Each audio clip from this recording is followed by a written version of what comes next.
My dear children, how are you? Let's get familiar with the story Debts of Gratitude by Selma Lagerlof today. Now let us have a look into Let's Read and Reflect. In half a day, we have gone through the narrative of a man's voyage in time. Mahfouz's account of the timeless journey of human experience is followed by a moving speech by Selma Lagerlof, the Nobel laureate, who envisions a significant moment in time with her departed father. Her speech reveals the perennial nature of memory and the eternal value of gratitude in a dreamlike scenario. My dear children, don't you remember the name of our first unit?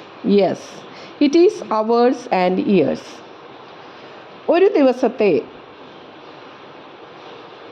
ദൃശ്യവൽക്കരണത്തിലൂടെ half A day എന്ന കഥയിൽ ഒരു മനുഷ്യൻ്റെ സമ്പൂർണ്ണ ജീവിതമാണ് കാണിക്കുന്നത്. ഈ കഥയിൽ ബാലനായി സ്കൂളിൽ പോയ അനുഭവം, കുട്ടിക്കാലത്തെ അനുഭവങ്ങൾ കാലത്തിൻ്റെ ഏതെങ്കിലും പ്രത്യേക ഘട്ടത്തിൽ ഉറച്ചു നിൽക്കുന്നതല്ല. എല്ലാം അയാളുടെ വർത്തമാനകാലത്തെയും ഭാവി കാലത്തെയും ഒക്കെ സ്വാധീനിക്കുന്നുവെന്ന് നമുക്ക് കാണാൻ സാധിക്കും. ടി.എസ്. എലിയറ്റിൻ്റെ വരികളിലെ സന്ദേശം, അതായത് കഴിഞ്ഞ കാലം, വർത്തമാനം, ഭാവിയിലുള്ള സമയം, ഇവ യഥാർത്ഥത്തിൽ എത്രമാത്രം പരസ്പരം ബന്ധപ്പെട്ട് കിടക്കുന്നുവെന്നും ഒരു മനുഷ്യനെ എത്രമാത്രം സ്വാധീനിക്കുന്നു എന്നുമുള്ള വസ്തുതകൾ ഡെപ്റ്റ്സ് ഓഫ് ഗ്രാറ്റിറ്റ്യൂഡ് എന്ന കഥയിലൂടെയും നമുക്ക് കാണുവാൻ സാധിക്കും. സ്വീഡിഷ് സാഹിത്യകാരി സെൽമ ലെഗർലോഫിൻ്റെ ഒരു മനോഹരമായ കഥയാണ് ഡെപ്റ്റ്സ് ഓഫ് ഗ്രാറ്റിറ്റ്യൂഡ്. ഈ കഥ നന്ദിയുടെ മഹത്വത്തെക്കുറിച്ചാണ് പ്രതിപാദിക്കുന്നത്. ജീവിതത്തിൽ നാം മറ്റുള്ളവരോട് ഉണ്ടാക്കുന്ന കടപ്പാടുകളുടെ പ്രാധാന്യവും അംഗീകാരത്തിൻ്റെ മൂല്യവും ഈ കഥയിലൂടെ നമുക്ക് കാണിച്ചു തരും. ഈ കഥയിൽ കഴിഞ്ഞ കാലത്തിലെ നന്ദി നമ്മുടെ ഇപ്പോഴത്തെ ജീവിതത്തെയും അതുവഴി ഭാവിയെയും സ്വാധീനിക്കുന്നുവെന്ന് നമുക്ക് മനസ്സിലാക്കി തരുന്നു. ഒരിക്കലും മറക്കാത്ത തൻ്റെ അച്ഛൻ്റെ ഓർമ്മകളിലേക്ക്, തൻ്റെ കടപ്പാടുകളുടെ ഒക്കെ ലോകത്തേക്ക് നമ്മെ കൂട്ടിക്കൊണ്ടു പോകുന്നു Swedish Nobel prize winner Selma Lagerlof. ലെഗർലോഫിൻ്റെ സ്വതന്ത്രമായ ശൈലിയും ഗഹനമായ കഥാകഥനവും ഈ കഥയെ വായനക്കാരുടെ ഹൃദയങ്ങളിൽ ഇടം നേടിക്കൊടുക്കുന്നു. Let's read the story.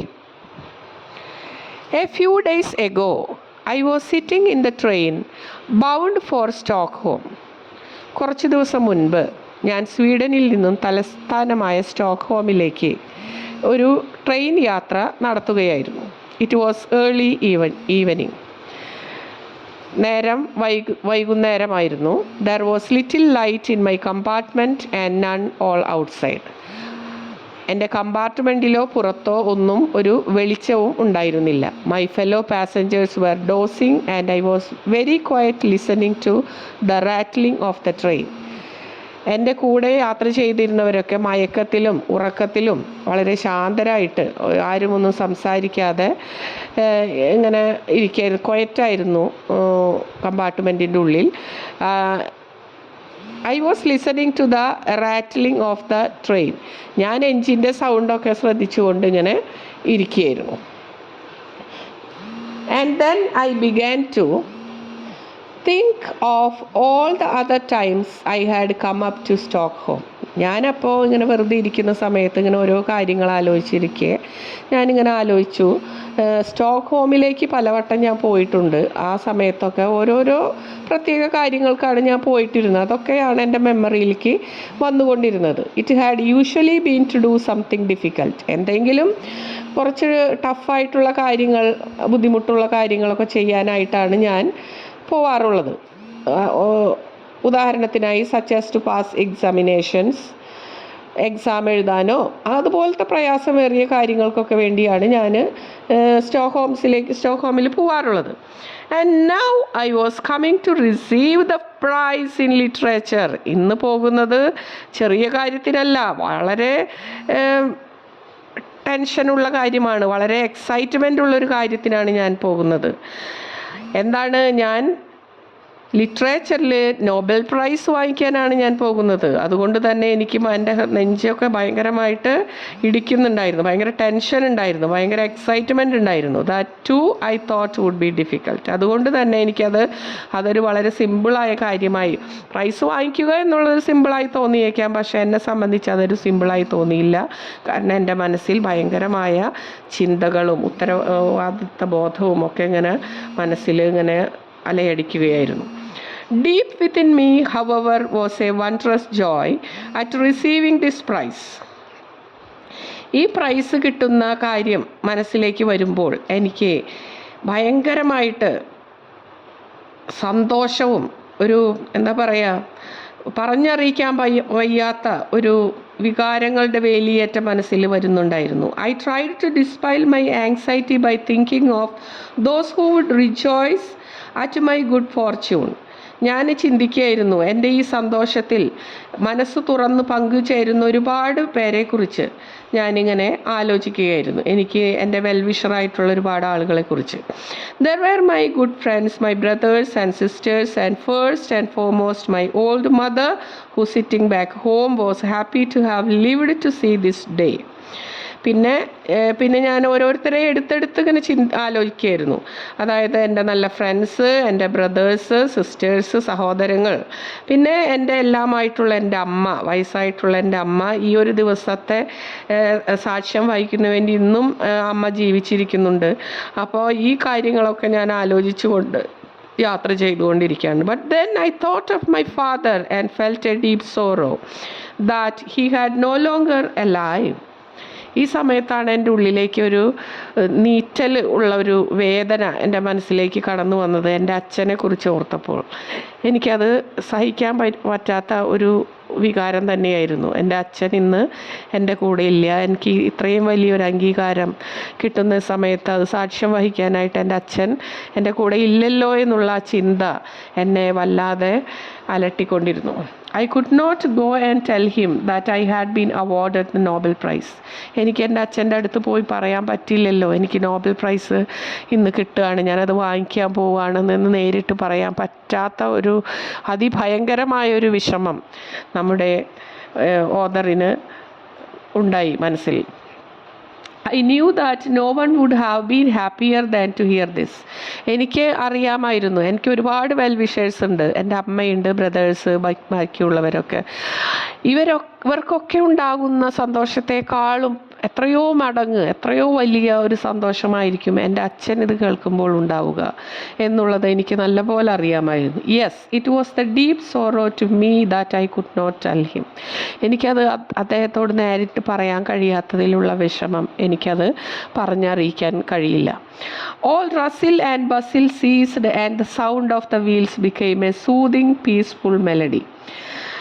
ഭയങ്കര ബഹളത്തോടു കൂടിയാണ് ട്രെയിൻ പോയിരുന്നത്. പിന്നെ കുറച്ച് കഴിഞ്ഞപ്പോൾ ട്രെയിൻ ബോഗികളൊക്കെ വളരെ ഒരു മെലോഡിയസ് സൗണ്ടിൽ, വളരെ സൗമ്യമായിട്ട്, വളരെ ആശ്വാസം തോന്നുന്ന രീതിയിൽ അത് പോവാൻ തുടങ്ങി. The coaches no longer seemed to run on rails and sleepers.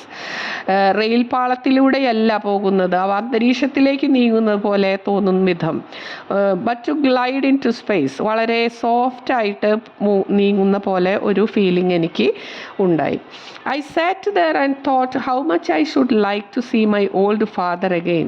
എനിക്ക് എൻ്റെ അച്ഛനെ ഒന്ന് നേരിട്ട് കാണാൻ പറ്റിയിരുന്നെങ്കിൽ എന്ന് ഞാൻ അതിയായി ആഗ്രഹിച്ചു പോയി. എത്ര സന്തോഷമായിരിക്കും എനിക്ക് ആ സമയത്ത് കിട്ടുക. So light and soundless was the movement of the train that I could hardly imagine I was on this earth. Train ആണെങ്കിൽ വളരെ വളരെ സോഫ്റ്റായിട്ടാണ് പോകുന്നത്, ഒരു സൗണ്ടുമില്ല. അതുകൊണ്ട് തന്നെ എനിക്ക് തോന്നിപ്പോയി ഞാൻ ഈ എർത്തിലേ അല്ല, വേറെ എവിടെയൊക്കെയാണ് സഞ്ചരിക്കുന്നതെന്ന് എനിക്ക് തോന്നിപ്പോയി. So I began to daydream. ഞാനിങ്ങനെ സ്വപ്നങ്ങൾ കാണാൻ തുടങ്ങി. Just think if I were going to meet father in paradise. അച്ഛൻ ഇപ്പോൾ സ്വർഗത്തിലായിരിക്കുമല്ലോ, ആ സ്വർഗത്തിലേക്ക് ഞാൻ യാത്ര ചെയ്യുന്ന പോലെയാണ് എനിക്കിപ്പോൾ തോന്നുന്നത്. I seem to have heard of such things happening to other people. Why then not to myself? ഞാൻ അങ്ങനത്തെ കാര്യങ്ങളൊക്കെ കേട്ടിട്ടുണ്ട്. പലരും അങ്ങനെ മരിച്ച ആളുകളുമായിട്ട് സംവദിക്കുന്നതും, അങ്ങനെ അവരെ സ്വപ്നം കാണുന്നതും, ആ സ്വപ്നത്തിൽ അവരുമായിട്ട് നടക്കുന്നതും, അവരെ പരിചരിക്കുന്നതുമെല്ലാം. അപ്പോൾ എനിക്കും എന്തുകൊണ്ട് അങ്ങനെ ഒരു സ്വപ്നം കണ്ടുകൂടാ? ഉറക്കത്തിലല്ല, ഇവിടെ ഉണർന്നിരിക്കുമ്പോഴാണ് സ്വപ്നം കാണുന്നത്. The train went gliding on but it had a long way to go yet.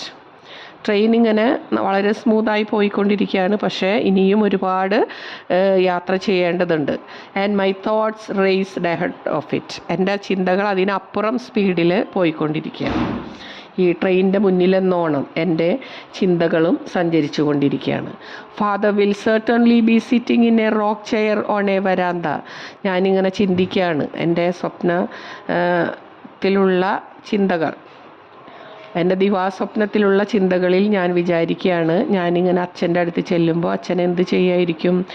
അച്ഛനിങ്ങനെ ഒരു ചെയറിൽ വരാന്തയിൽ ഇരിക്കുകയായിരിക്കും, റോക്കിംഗ് ചെയറിൽ, with a garden full of sunshine, flowers and birds in front of him. പൂക്കളും അതുപോലെ നല്ല സൂര്യപ്രകാശമൊക്കെ ഉള്ളൊരു സ്ഥലത്ത് ഇരുന്ന്, ബേർഡ്സും ഒക്കെ ഉള്ളൊരു സ്ഥലത്ത് അദ്ദേഹം വളരെ കൂളായിട്ട് കാമായിട്ട് ഇരിക്കുകയായിരിക്കും. He will be reading of course. But when he sees me, he will put down his book, push his spectacles high up on his forehead, and get up and walk toward me. പക്ഷേ എൻ്റെ അച്ഛൻ എന്നെ കണ്ടു കഴിഞ്ഞാൽ പിന്നെ അച്ഛൻ വായനയൊക്കെ നിർത്തും.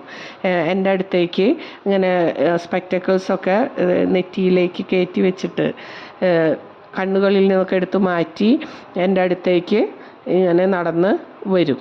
He will say, "Good day, my daughter. I am very glad to see you." ഒന്നുമില്ല, അച്ഛൻ എന്നോട് പറയും ഗുഡ് ഡേ, അതായത് സുപ്രഭാതം, ഞാൻ നിന്നെ കണ്ടതിൽ എനിക്ക് ഭയങ്കര സന്തോഷമായി. അല്ലെങ്കിൽ എന്ത് പറയും, why you are here and how are you my child. എൻ്റെ മോൾ വന്ന് പ്രത്യേകിച്ച് എന്തെങ്കിലും അച്ഛനോട് പറയാനുണ്ടോ? സുഖമല്ലേ നിനക്ക് എന്നൊക്കെ ചോദിക്കും. Just as he always use to do. അച്ഛൻ അങ്ങനെയൊക്കെയാണ് എന്നോട് പറയാറ്. He will settle again in a rocking chair and only then begin to wonder why I have to come to see him.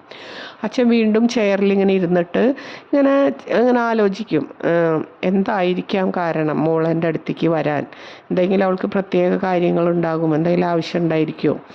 എന്തിനായിരിക്കും അവൾ വന്നത്? You are sure there is nothing എമിസ്.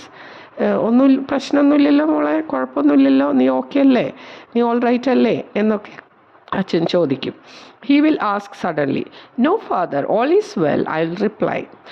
ഞാനപ്പോൾ അച്ഛനോട് പറയും, ഏയ് കുഴപ്പമൊന്നുമില്ല അച്ഛാ, ഞാൻ അച്ഛനെ കാണാൻ വെറുതെ വന്നതാണ്, പ്രശ്നമൊന്നുമില്ല, സുഖമായിട്ടിരിക്കുന്നു. But then just as I am about to break my news to him, എൻ്റെ മനസ്സിൽ സത്യം പറഞ്ഞാൽ എനിക്ക് കിട്ടാൻ പോകുന്ന അവാർഡിനെ കുറിച്ച് പറയാനാണ് ഞാൻ അച്ഛൻ്റെ അടുത്ത് ചെന്നതെങ്കിലും ഞാൻ വിചാരിച്ചു കുറച്ചൊരു സസ്പെൻസ് കീപ്പ് ചെയ്യാം, അല്ലെങ്കിൽ അച്ഛനെ ഒരു ഇൻഡയറക്റ്റ് അപ്രോച്ചിലൂടെ അച്ഛന് ഈ കാര്യം മനസ്സിലാക്കിച്ചു കൊടുക്കാം എന്ന് ഞാൻ തീരുമാനിച്ചു. I will decide to keep it back just a while longer and try the indirect approach. കുറച്ചും കൂടി നീട്ടിക്കൊണ്ടു പോകാം, കുറച്ച് ഉടനെ തന്നെ പറയാതെ കുറച്ച് കഴിഞ്ഞിട്ട് അച്ഛനിത് മനസ്സിലാക്കിച്ചു കൊടുക്കാം എന്ന് വിചാരിച്ചു. I have come to ask you for advice, father, I will say, for I am very heavily in debt.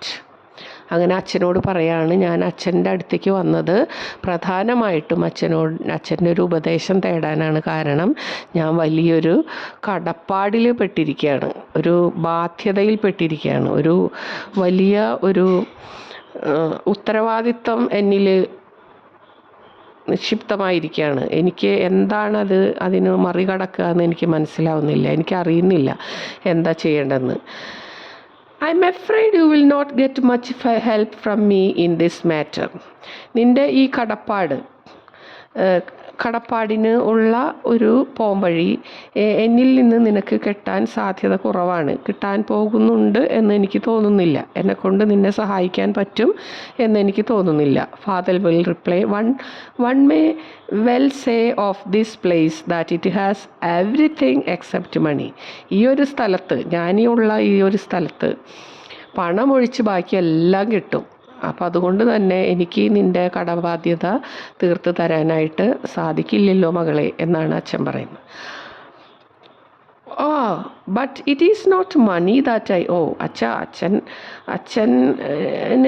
അച്ഛൻ പണമാണെന്നാണോ ധരിച്ചിരിക്കുന്നത് എൻ്റെ കടബാധ്യത എന്ന് പറയുന്നത്? അതല്ല, ഞാൻ കടപ്പെട്ടിരിക്കുന്നത് പണമല്ല, വേറെ രീതിയിലുള്ള കടപ്പാടാണ് എനിക്കുള്ളത്. Do you remember how you use to play the piano and sing Bellman songs to us children, and how you would let us read Tegner and Rundberg and Anderson? അച്ഛൻ ഓർമ്മയുണ്ടോ? അച്ഛൻ പണ്ട് ഞങ്ങൾക്ക് പിയാനോ വായിച്ചു തന്നിരുന്നതും അതുപോലെ ബെൽമാൻ്റെ സോങ്സൊക്കെ പാടി തന്നിരുന്നതും, ബെൽമാൻ്റെ സോങ്ങിൽ പ്രത്യേകിച്ചും പ്രകൃതി ദൃശ്യങ്ങൾ, വിജ്ഞാനം, ഹാസ്യം, തമാശകൾ, ജീവിതത്തിൻ്റെ പല ചിത്രങ്ങളൊക്കെ അതിലുണ്ടായിരുന്നു. അതൊക്കെ എനിക്ക് കിട്ടിയത് അച്ഛനിൽ നിന്നാണ് തുടക്കമായിട്ട്. അതുപോലെ തന്നെ അച്ഛൻ ഞങ്ങൾക്ക് how you would let us read Tegner, Runeberg and Andersen, ഈ പറഞ്ഞ കവികളുടെയും എഴുത്തുകാരുടെയും ഒക്കെ പുസ്തകത്തിൻ്റെ ലോകത്തിലേക്ക് എന്നെ നടത്തിച്ചത് അച്ഛനാണ്. അതിനുള്ള കടപ്പാട് എനിക്കൊരിക്കലും മറക്കാൻ സാധിക്കില്ല. It was then that I first fell into ഡെപ്റ്റ്. അതാണ് എനിക്ക് ആദ്യമായിട്ട് എന്നിലുണ്ടാക്കിയ കടപ്പാട്. അക്ഷരങ്ങളുടെ ലോകത്തേക്ക് ഒക്കെ കൊണ്ടുവന്നത് അച്ഛനാണ്. Father, how shall I ever repay them for teaching me to love fairy tales and sagas of stories. ഈ വലിയ വലിയ സ്റ്റോറികളൊക്കെ, സഗാസ് ഓഫ് ഹീറോസ്, ഈ വലിയ വലിയ ഹീറോസിൻ്റെ കഥകളൊക്കെ എനിക്ക് കേൾപ്പിച്ച് തന്നതിലുള്ള കടപ്പാട് ഞാൻ എങ്ങനെയാണ് അത് വീട്ടേണ്ടത് എന്നാണ് അവൾ അച്ഛനോട് ചോദിക്കുന്നത്. Let's have a look into the profile of Selma Lagerlof. പ്രശസ്ത സ്വീഡിഷ് സാഹിത്യകാരിയായ സെൽമ ലഗർലോഫ് 1858 നവംബർ 20 ജനിച്ചത്. ലിറ്ററേച്ചറിൽ നോബൽ പുരസ്കാര ജേതാവായ ആദ്യ വനിതയാണ് സെൽമ ലഗർലോഫ്. 1909 അവർക്ക് ഈ പുരസ്കാരം ലഭിച്ചത്. അവരുടെ രചനകൾ പാരമ്പര്യ സ്വീഡിഷ് കഥകളോടും പ്രകൃതി ദൃശ്യങ്ങളോടും ബന്ധപ്പെട്ട് കിടക്കുന്നു. The story of Gosta Berling, the invisible links എന്നിവ അവരുടെ പ്രശസ്ത കൃതികളിൽ ചിലതാണ്. The wonderful adventures of Nils എന്ന കുട്ടികൾക്കായുള്ള പ്രശസ്തമായ പുസ്തകവും അവരുടെ പ്രധാന കൃതികളിൽ പെടുന്നു. Her creative life ended in 1940, but her stories are still loved by many today. Thank you for watching this video.